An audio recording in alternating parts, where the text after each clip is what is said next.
The huge metal doors of the Galactic Council room opened with a deep sound. Ambassador Kethavar walked in slowly. His body was made of crystal that looked like glass, but it was shaking. The other aliens in the room could see he was scared. Around the big round table sat creatures from many worlds. Some had fur, some had scales, and some looked like floating lights. They all turned to watch Kethavar as he moved to the center of the room. His steps made soft clicking sounds on the metal floor. Jake Harrison sat with the human group. He was a tall man with gray hair and tired eyes. Next to him was Dr. Lisa Chang.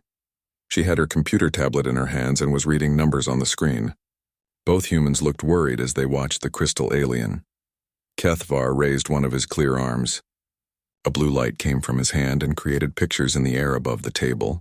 The pictures showed stars and planets floating in space, but something was wrong with them. Many of the star systems were dark. No light came from them at all. "Great Council members," Kethavar said. His voice sounded like wind blowing through broken glass. "I come here today not as a leader or a diplomat. I come as one of the last of my people. We are dying and we need help." The pictures in the air changed. They showed huge black ships moving between the stars. These ships did not look like normal spaceships. They looked alive. Their sides moved like they were breathing. Strange tubes and wires covered their surfaces. Admiral Roy Blake leaned forward in his chair. He was the head of Earth's space military. His uniform had many medals on it from old wars. His face was hard and serious as he watched the pictures. "These ships belong to something called the Devourer Collective," Kethavar continued. "They have destroyed 17 different species. Not just killed them. They ate them. They take everything from a world. The people, the animals, the plants, even the memories and thoughts of those they catch." The room became very quiet. Some of the alien council members made scared sounds. Others just stared at the floating pictures with wide eyes. Dr. Chang looked at her tablet and then whispered to Jake Harrison, "The data he's showing us is real. These aren't fake pictures. Whole star systems really are gone." Kethavar's crystal body became dimmer. The collective does not just kill us quickly. They change us. They turn our own people against us. They take our friends and family and make them part of their ships. The people we love become our enemies, but they are still aware. They can see what they are doing, but they cannot stop it. A tall alien with blue skin and 4 arms stood up. This was Commander Thexara from the Altair system. "My people fought these monsters for many months. We had the best weapons in the galaxy. We had shields that could stop anything, but nothing worked. The collective learns from every fight. They get stronger each time." Jake Harrison stood up slowly. He was not as tall as some of the aliens, but his voice was strong. "What exactly do you want from us?" Kethavar turned his crystal head toward the human. "We ask for mercy, for a place to hide, for somewhere our people can go before we all die." Another alien spoke up. This one looked like a giant insect with golden wings. "The collective ships are not just machines. They are prisons. Everyone they capture becomes part of them. But the person is still alive inside, feeling everything, seeing everything, but unable to control their own body." Dr. Chang felt sick as she heard this. She had studied alien biology for many years, but this was worse than anything she had ever learned about. Admiral Blake asked, "How long before they reach the main part of the galaxy?" Kethavar's light became even dimmer. "Maybe 6 months. Maybe less. They move slowly, but they never stop. Each world they take makes them stronger. Each person they capture gives them new knowledge and new ways to fight."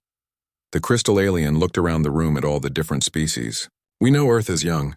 We know your people have not been in space very long. We do not ask you to fight for us. We only ask if our children can hide in your space while we prepare to die." Jake Harrison looked at Admiral Blake. The old military man was staring out the big window at the stars. His grandfather had told him stories about old Earth wars. About times when people thought humans were finished, but then they found new ways to fight. "How do these collective ships work?" Blake asked. "They are part machine, part living tissue," Kethavar answered. "They can heal damage very quickly. They learn from every weapon we use against them. After we shoot them once, the same weapon will not work again." Dr. Chang stood up and looked at her tablet. "You said they absorb biological matter. Does that mean they eat living things to grow?" "Yes," Kethavar said sadly. "They consume everything alive on a planet. Then they use that life to build new ships and create new monsters to serve them." The room was quiet for a long time. The alien council members looked at each other with fear in their eyes. Many of them were thinking about their own worlds and families.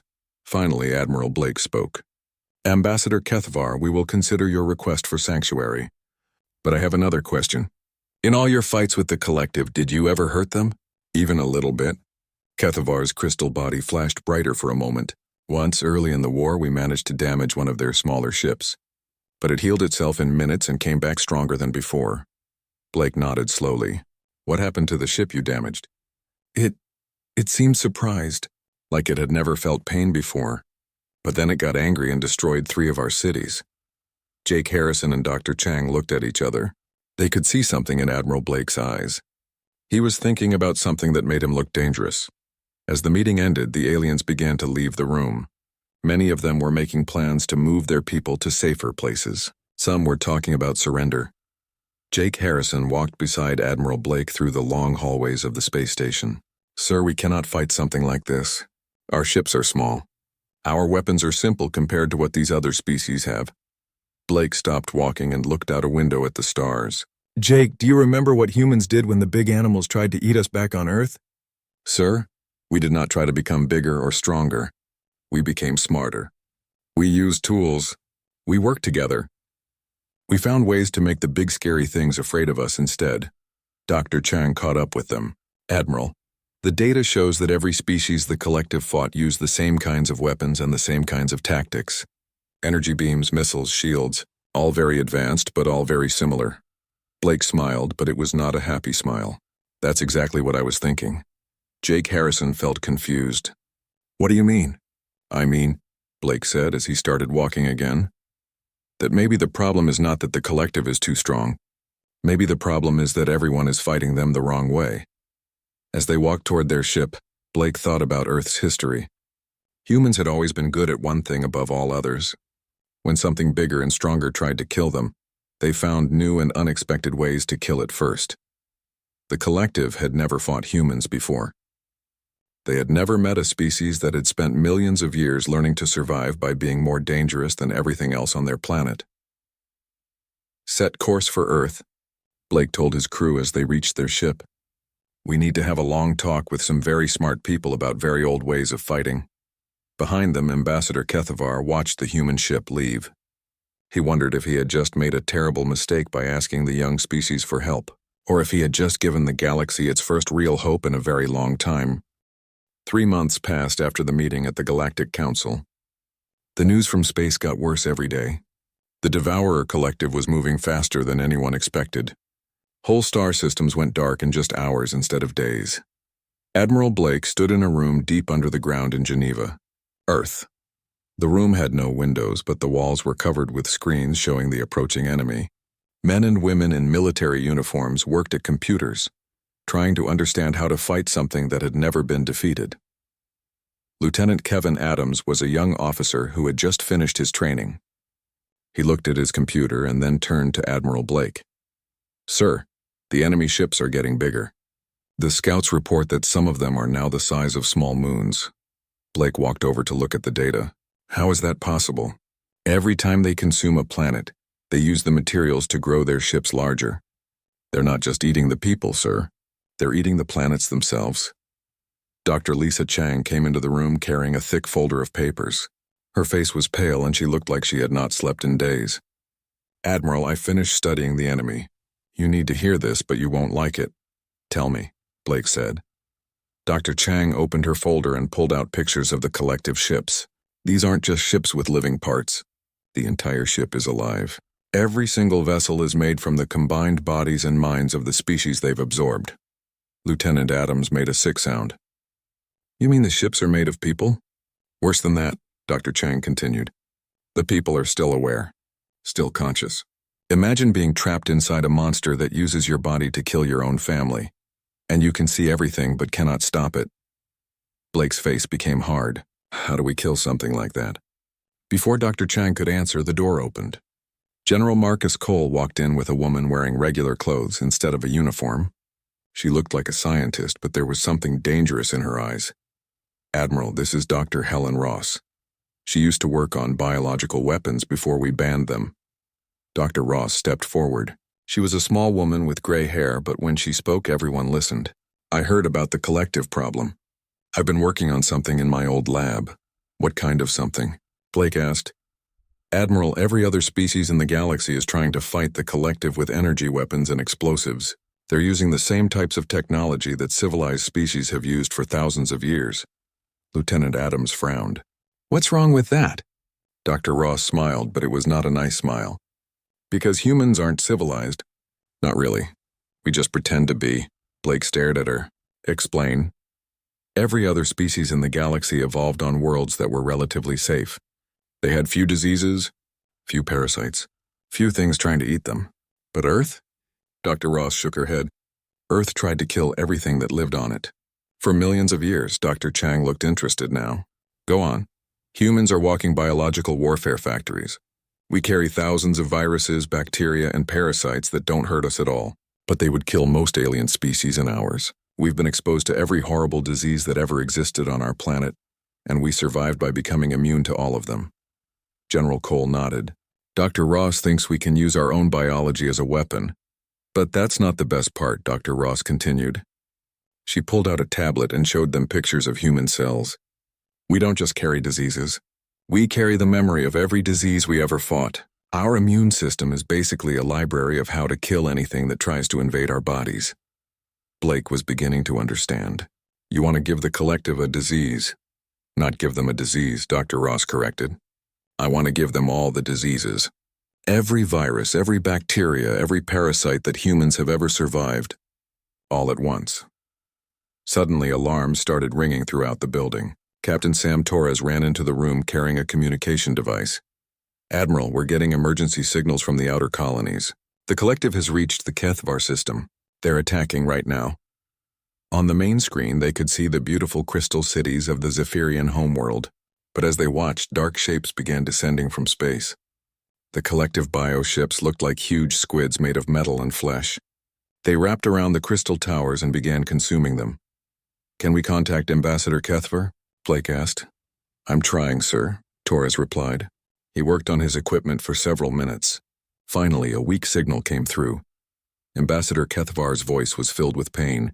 Human friends, they are here. The collective is taking our people. I can see them being absorbed into the ships. They're still screaming, but their voices are becoming part of the enemy. Ambassador, can you escape? Blake asked. No escape possible. But I send you something important. Coordinates to their main construction site. They are building something terrible there. Something to attack your Earth directly. The signal became weaker. Remember us as we were, not as what we will become. Then the signal died. The room was quiet for a long moment. Blake looked around at his people. They were young, brave, and completely unprepared for what they were about to face. General Cole, how quickly can we get our fleet ready for battle? 48 hours, sir. But Admiral, our fleet is small. We only have 37 ships, and they're not as advanced as what other species use. Good, Blake said. Dr. Ross, can you have your biological weapon ready in 48 hours? It's already ready, sir. I've been working on it for weeks. But there's something else you need to know. What? The weapon isn't something we shoot at them. It's something we give them by getting close. Very close, Dr. Chang looked worried. You mean our people would have to be in direct contact with the enemy? Dr. Ross nodded. The collective absorbs biological matter by touching it. That's how they learn and grow. But they've never tried to absorb something that fights back from the inside. Lieutenant Adams looked confused. What do you mean, fights back from the inside? Blake was beginning to understand Dr. Ross's plan, and it scared him. You're talking about letting them absorb our people. Not exactly. I'm talking about giving them something that looks like normal human biology, but is actually a biological weapon, designed to destroy them from within. The collective expects absorbed species to be helpless. They don't expect their food to be poisonous. Captain Torres looked up from his communication equipment. Admiral, we're getting reports from other systems. The collective isn't just attacking military targets anymore. They're going after civilian populations, refugee ships, medical stations. They're trying to create terror. Blake walked to a map showing the galaxy. Red dots marked where the collective had attacked. The pattern was clear.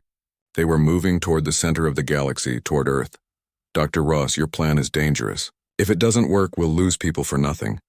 Admiral, if we don't try something different, we'll lose everyone anyway. Every other species has tried to fight the collective with conventional weapons. They all failed. We need to try something they've never seen before. Blake looked at the screen showing the destruction of the Zephyrian homeworld. Somewhere in that mess of organic metal and stolen flesh, Ambassador Kethavar was still alive, trapped forever in a nightmare he couldn't escape. All right, Dr. Ross. We'll try your plan, but we're also going to try something else. What's that, sir? General Cole asked. Blake smiled grimly. We're going to remind the galaxy why humans spent most of their history being afraid of each other. He turned to address everyone in the room. People, we're about to do something that no civilized species would consider. We're going to fight dirty. We're going to use tactics that would make other species call us barbarians. And we're going to do it because sometimes being civilized means you lose. Dr. Chang looked at the data one more time. Admiral, there's something else. The collective seems to be studying us. They're not attacking Earth directly yet. They're waiting. Waiting for what? I think they want to understand us before they absorb us. They want to know what makes humans different from other species. Blake's smile became wider and more dangerous. Then let's make sure we give them a very educational experience. As the alarms continued to ring and the screen showed more systems going dark, the people in the room began to prepare for a war unlike any the galaxy had ever seen. They were going to fight monsters by becoming bigger monsters themselves. The Earth fleet came out of hyperspace at the edge of the Keithfar system and saw a nightmare. Where the beautiful crystal cities of Zephyr Prime once stood, there was now a huge mass of living metal and flesh. It pulsed like a giant heart and glowed with stolen energy from the absorbed planet. Admiral Blake stood on the bridge of his flagship, the UES Defiant. It was Earth's newest battleship, but compared to the monster ships floating in space ahead of them, it looked like a tiny toy. His fleet had only 37 ships. Most alien species would call them primitive and weak. Distance to the main enemy cluster? Blake asked. Navigator Lisa Park checked her instruments. 12,000 kilometers, sir. They know we're here, but they're not attacking yet. They seem to be watching us. Captain Torres looked up from his weapon station. His face was pale. Admiral, we're getting a transmission. It's coming from the big bioship. The main screen flickered and showed something horrible. It was Ambassador Kethavar, but he was no longer the same crystal being who had asked for help months ago. His clear body was now fused with organic machinery. Tubes and wires ran through his form like veins. His eyes showed terrible pain and awareness. Human vessels, Kethavar's voice came through the speakers, but it sounded wrong. Multiple voices spoke with his, like many creatures talking at once. You should not have come here. I can feel them inside my mind. The collective knows about your species now. They hunger for what makes you different. Blake stepped closer to the screen. Ambassador, is there any way to free you? No freedom exists here. Only absorption. Only becoming part of the whole. But I can warn you. They plan to take your world slowly. They want to study your violence, your wars, your capacity for destruction. You must run while you can. The transmission changed suddenly. Kethavar's image disappeared and was replaced by something else. It looked like a shifting mass of different alien faces all speaking together in perfect harmony. Humans of Earth. We are the collective. We have absorbed 17 species across the galaxy. We know their knowledge, their memories, their essence. We have studied your history through our networks. Your wars, your cruelty, your endless capacity for killing each other. You will make excellent additions to our purpose. Blake smiled coldly. Unknown entity. This is Admiral Roy Blake of the United Earth Fleet. You have something that belongs to us. You possess nothing that we have not already claimed as ours. You're wrong. You have our mercy, and we want it back. Before the collective could respond, Blake gave a hand signal to his crew. Dr. Ross's biological weapon wasn't loaded into missiles or bombs. It wasn't in their ship's computers or energy systems. It was inside every human crew member on every ship. Every Earth vessel began broadcasting on all frequencies. But they weren't sending weapons or threats. They were transmitting data about Earth's complete biological history. Every virus that had ever existed on their planet. Every bacteria that had killed millions. Every parasite that had learned to live inside human bodies without killing them. But more than that, they sent something the collective had never encountered. They transmitted the complete genetic memory of humanity's immune system. Millions of years of evolution that had taught human bodies how to fight and survive diseases that would destroy any other species in the galaxy. The effect was immediate and terrible. The nearest bioship began shaking violently. Its organic parts started fighting against each other as Earth's biological data flooded through the collective's shared mind. The hive consciousness was designed to perfectly absorb any biological matter it encountered, but it had never tried to process organisms that had evolved to live with deadly diseases as their normal state. All ships, attack pattern Alpha 7, Blake commanded. Target the larger vessels. The Earth fleet broke apart and attacked in patterns that no civilized species would use. They didn't form neat battle lines or follow standard military doctrine. Instead, they scattered like a pack of wild animals, each ship attacking from a different direction using tactics that seemed insane. Several Earth ships deliberately rammed into damaged bioships, sacrificing themselves to cause maximum damage.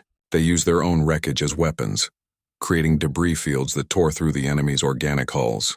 Most shocking of all, some captains chose to detonate their own reactors inside enemy vessels, flooding them with radiation that the collective's living components couldn't adapt to quickly enough. Commander Pete Wilson was the captain of the destroyer Fury. His ship was badly damaged, but he could still control its movement. He aimed his vessel directly at the heart of a bioship the size of a city. "Hey, ugly," Wilson broadcast on all frequencies as his ship picked up speed. "Did you ever wonder why humans are the only species that gets bitten by poisonous snakes and lives to tell the story?" The explosion that followed was visible from several star systems away, but the collective was learning fast. The bioships that survived the initial attack began to change their structure. They started filtering out the biological data and adapting to the radiation attacks. The hive mind was trying to understand how to counter humanity's strange warfare. "Admiral," Captain Torres called out, "the remaining bioships are retreating, but they're sending us a message." The main screen showed the shifting mass of alien faces again, but now there was something new in their expression. It looked like curiosity mixed with hunger. "Fascinating," the collective said. "You are indeed unique among the species we have encountered. Your biological warfare is primitive but effective. Your tactics are chaotic but successful. We withdraw now, not in defeat, but to prepare." Blake felt a chill run down his spine. "Prepare for what?" "We will return with specific adaptations to counter your biological gifts. We will study your methods and improve upon them. And then, humans of Earth, you will teach us the true meaning of survival by becoming part of us forever." The bioships began disappearing into hyperspace, but not before releasing something into the space around the ruined Zephyr system. Small pods floated away from the main fleet, each one glowing with a soft light. "What are those?" Dr. Chang asked as she studied the sensor readings. Lieutenant Adams worked frantically at his station. "They appear to be escape pods, sir. There are survivors inside them." "Survivors from what?" "From the planets the collective consumed. Somehow our attack freed some of the absorbed people." Blake felt hope and horror at the same time. They had struck a blow against the enemy and saved lives, but they had also revealed humanity's capabilities to something that could learn and adapt to any threat.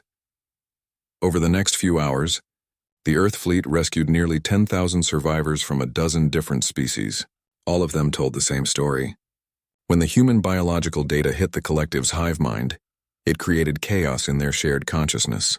For a brief moment, the absorbed minds had been able to think independently again. Ambassador Kethvar was among the survivors, but he was changed forever. Parts of his crystal body were now organic, fused permanently with collective technology. He could still think his own thoughts, but he also carried memories from the hive mind. "Admiral Blake," Kethvar said as he was brought aboard the Defiant, "what you did saved us, but it also taught them about your species. They now understand that humans are different from every other race in the galaxy." "Different how?" "Other species fight to protect themselves or to gain resources. Humans fight because fighting is what you are. The collective has never encountered a species that treats warfare as an art form." Blake looked out at the stars where the enemy ships had disappeared. "Are they coming back?" "Yes, and when they do, they will be prepared for your biological weapons and your chaotic tactics. But Admiral, there is something else. Something I learned while I was connected to their mind." "What?" Kethavar's crystal form dimmed with sadness. "They are not the only threat. The collective is running from something else. Something that destroyed their original creators. They consume other species because they are afraid of this other enemy. They believe that by absorbing enough civilizations, they will become strong enough to face what is hunting them." Blake felt the weight of this information. So we're not just fighting the collective, we're fighting something that's afraid of an even worse enemy. Yes, and that enemy is coming this way. As the Earth fleet began its journey home with the rescued survivors, Blake stood in his command center reviewing the battle reports. They had won this fight, but at a terrible cost. They had revealed their capabilities to an enemy that could learn and adapt. Lieutenant Adams approached him with a communication tablet. "Sir, we're receiving priority messages from Earth Command, the Galactic Council, and every major species in the galaxy. Word about our victory is spreading fast." Blake nodded grimly. "Set course for Earth, Lieutenant. I have a feeling we just made ourselves the most famous and most dangerous species in the galaxy." Behind them, in the wreckage of the Zephyr system, small pieces of collective biomaterial drifted in space. They were already beginning to adapt and learn from their encounter with humanity. The war was far from over.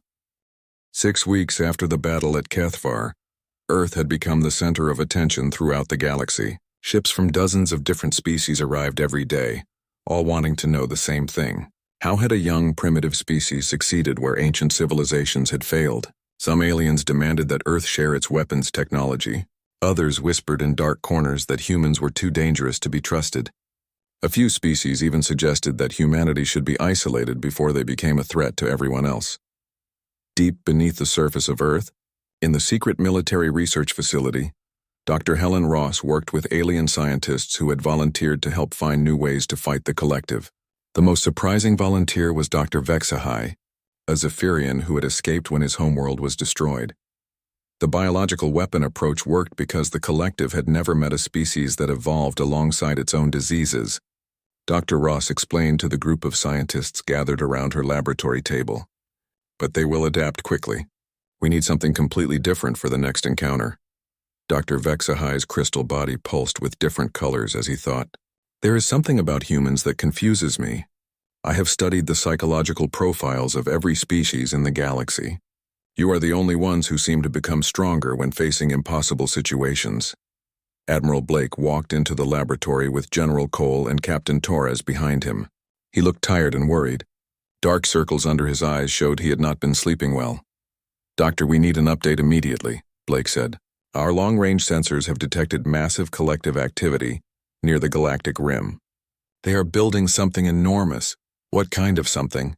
Dr. Ross asked as she looked up from her work. "Intelligence reports suggest it is a bioship larger than anything we have seen before, possibly the size of a small moon, and it appears to be designed specifically to counter human biological warfare." Dr. Vexahai suddenly became brighter, his crystal form flashing with excitement. "Admiral, may I ask about Earth's history? Specifically, how your species responds to threats that could destroy you completely?"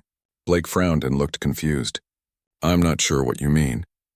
Every species in the galaxy follows predictable patterns when faced with extinction. Some fall into despair. Others try desperately to cooperate with their enemies. But humans seem to respond with something else entirely." General Cole laughed, but there was no humor in the sound. "You could call it that. We've always been good at finding creative new ways to kill things that want to kill us first." "Exactly," Dr. Vexahai exclaimed, his crystal body now glowing brightly. "I have been studying your historical records for weeks. When faced with large predators, you created tools. When threatened by disease, you learned to weaponize it. When confronted by natural disasters, you found ways to predict and control them. You do not just adapt to threats. You turn every threat into an advantage." Dr. Ross looked up from her research with interest.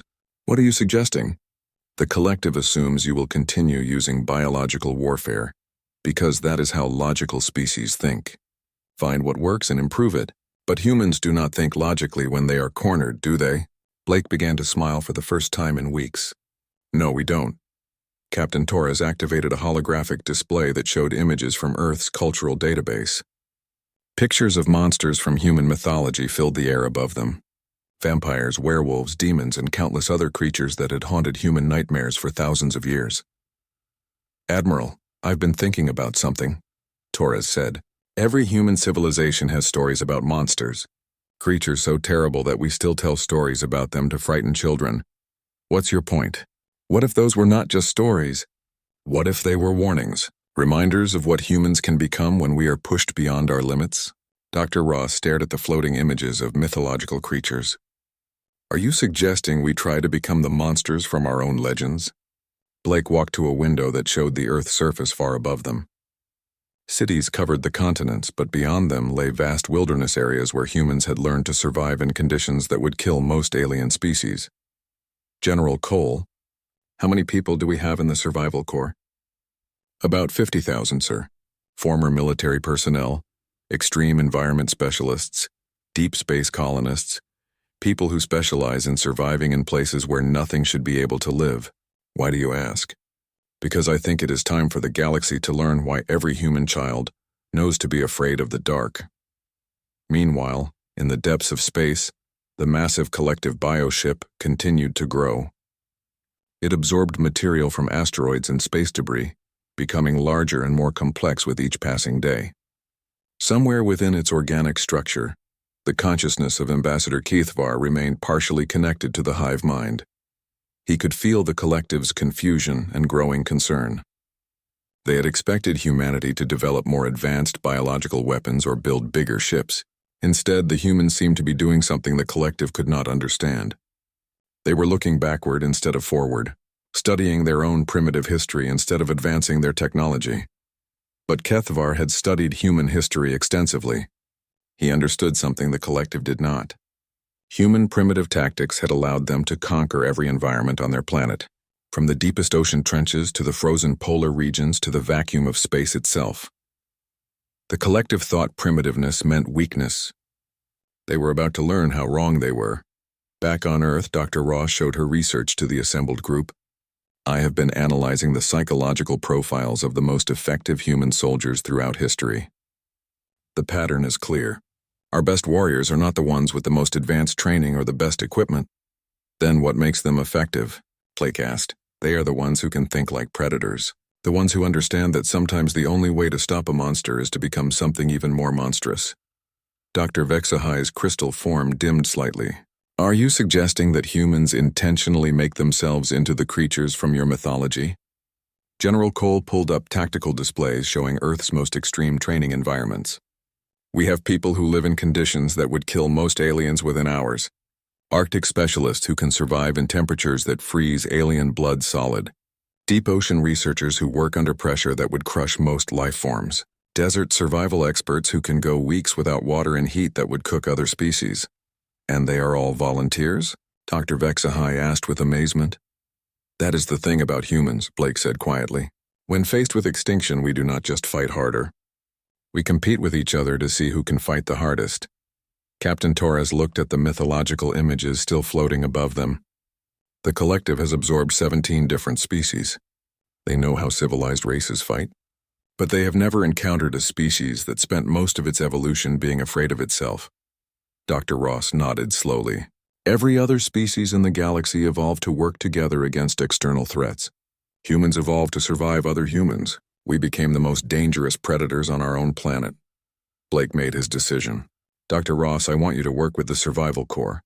Teach them everything you know about biological warfare, but focus on close combat applications. Sir? The collective absorbs their enemies from a distance, using their bioships to consume entire planets.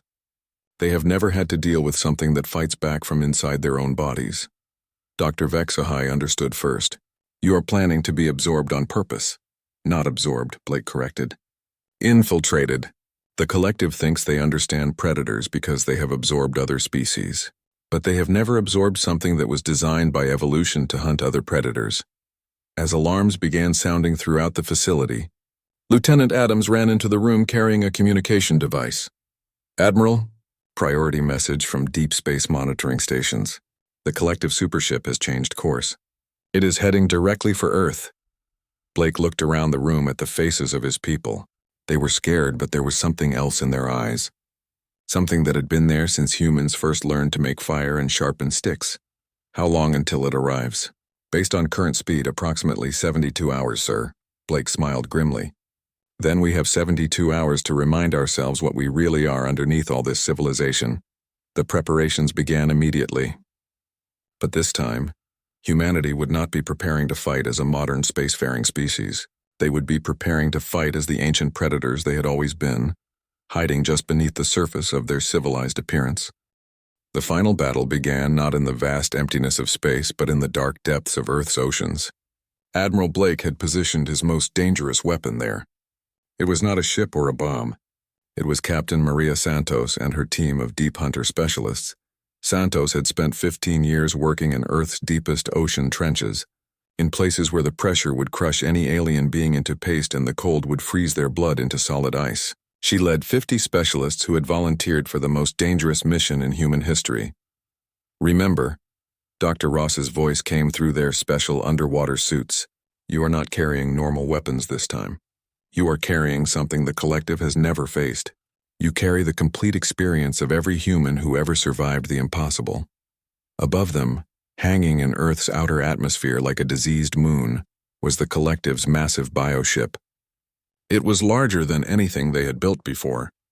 Its organic surface pulsed with stolen technologies and the tortured consciousness of 17 different species. It had come to show humanity how helpless they truly were. It was about to learn the most important lesson in the galaxy. Admiral Blake stood in Earth's command center, watching his scattered fleet take positions around the giant bioship. Unlike their previous battle, these ships carried no advanced weapons, no energy beams, no guided missiles. Instead, they carried something far more dangerous. They carried humans who had volunteered to do what they did best, survive things that should kill them. All deep hunter teams, report your status, Blake commanded into his communication device. Team Alpha ready for insertion, came Santos's voice from the ocean depths. Just like hunting the giant squids back home. Except this squid is the size of a city and wants to eat our minds. The insertion pods launched from hidden underwater bases, using nothing more advanced than chemical rockets. The collective's sensors were designed to detect sophisticated energy weapons and complex technology. They completely missed the small, silent projectiles carrying Earth's most lethal exports. The pods punched through the bioship's outer membrane and released their contents. Not explosives or poison gas, but human beings who had spent their lives learning to kill things that were bigger and stronger than they were. Inside the bioship, the absorbed consciousness of thousands of species felt something new and terrifying. Confusion. The invaders were not using energy weapons or advanced tactics. They moved through the organic corridors like hunters, silent and patient, using tools that were thousands of years old. Santos led her team through passages lined with the tortured minds of entire civilizations. The walls themselves were made of living tissue that pulsed with stolen memories and absorbed knowledge, but she had seen worse things in the deep ocean trenches of her home world. "Contact ahead," whispered Lieutenant Brad Cooper over the communication system. "Something big is moving toward us." The collective had created specialized defense creatures within the bioship. These monsters combined the deadliest features of every species they had consumed: perfect killing machines with acid blood, razor-sharp claws, and armor that could adapt to any weapon. They had never fought something that had learned to kill perfect killing machines for entertainment. Santos smiled as she saw the creature emerging from the shadows. It was 20 feet tall, covered in organic armor, and had more teeth and claws than seemed physically possible. On any other world, it would have been the ultimate predator. But Santos had grown up hunting creatures in Earth's ocean depths that had ruled the underwater world since before mammals existed. Giant squids with tentacles that could crush submarines, deep-sea predators with jaws that could bite through steel. "Just another squid," she whispered, pulling out her harpoon launcher. What happened next was not a battle. It was a lesson in why humans had become the dominant species, on a planet that had spent millions of years trying to kill everything that lived on it. The human teams moved through the bioship like antibodies fighting an infection. They did not destroy everything in their path. Instead, they targeted specific systems with surgical precision, using tactics developed in Earth's most hostile environments. Arctic warfare specialists who could function in absolute cold found and destroyed the bioship's temperature control systems. Desert survivors who could go days without water located and poisoned the ship's fluid distribution networks. Deep ocean hunters who could work under crushing pressure attacked the vessel's structural supports. But the most terrifying discovery came when the collective tried to absorb one of the humans. Dr. Vexahai, monitoring from Earth's command center, watched the readings with amazement. "Admiral, the bioship is rejecting the absorption attempt." "What do you mean?" "The human consciousness is fighting back. Not just resisting absorption. but actively hunting through the collective's shared mind. It is turning their own knowledge against them. Inside the bioship, Sergeant Amy Clark felt the collective's tendrils trying to pull her mind into the hive consciousness. But instead of being overwhelmed, she found herself in a vast mental space filled with the thoughts and memories of thousands of absorbed species. And she began setting them free. "This is Sergeant Clark." Her voice came over the communication system, but now it carried harmonic tones that showed her consciousness was connected to something much larger. "I am inside their collective mind now. And you know what I found? They are not monsters. They are victims. All of them." What the collective had never encountered was a species that had evolved as both predator and prey. Humans had spent their entire evolutionary history learning that sometimes the only way to survive was to become more dangerous than the thing trying to eat you. Over the next hour, the massive bioship began tearing itself apart from the inside, not from human weapons, but from the collective's own absorbed consciousness rising in rebellion as the human infiltrators freed them from the hive mind's control. The absorbed species had never lost their individual thoughts. They had simply been unable to act on them while connected to the collective. But humans, with their chaotic and unpredictable minds, created enough mental static to break the hive's control. Admiral Blake watched from Earth as the bioship convulsed and split into dozens of smaller vessels. Then, to his amazement, it began transmitting, not in the collective's unified voice, but in the individual voices of every species it had consumed. "This is Ambassador Kethavar speaking for the liberated consciousness of 17 species," came the transmission. "The humans have given us back our thoughts. The collective no longer exists as a unified entity. We are free." But Blake knew the victory had come with a price. His infiltration teams had volunteered to be absorbed in order to free the victims. This meant their consciousness was now scattered across the galaxy in alien bodies and minds. "Admiral," came Santos's voice over the communication system, though now it carried musical tones that suggested her mind was sharing space with other beings. "Mission accomplished. But sir, we are going to need some very unusual personnel files from now on." Blake smiled as he looked out at Earth, where the dawn was breaking over a world that had just taught the galaxy the most important lesson in its history. When you ask for mercy from humanity's monsters, you had better be prepared for the answer you receive. The war was over. The collective was free, and every species in the galaxy had learned why the most frightening stories in human culture were not about monsters from other worlds. They were about what humans became when someone threatened the people they had sworn to protect. Dr. Vexahai approached Blake as the celebration began throughout the command center. "Admiral, there is something I must tell you." The other threat that the collective was fleeing from. "It is still out there," Blake nodded. "Then we will deal with it when it arrives. But now it will have to face not just humanity, but every species we just freed working together. And if this other threat is worse than the collective?" Blake looked out at the stars and smiled. "Then it will learn the same lesson the collective just learned. In this galaxy, the real monsters do not come from the darkness between the stars. They come from a small blue planet where the children learn to be brave by telling each other scary stories about the creatures that live in their own imagination. The galaxy was safe, for now,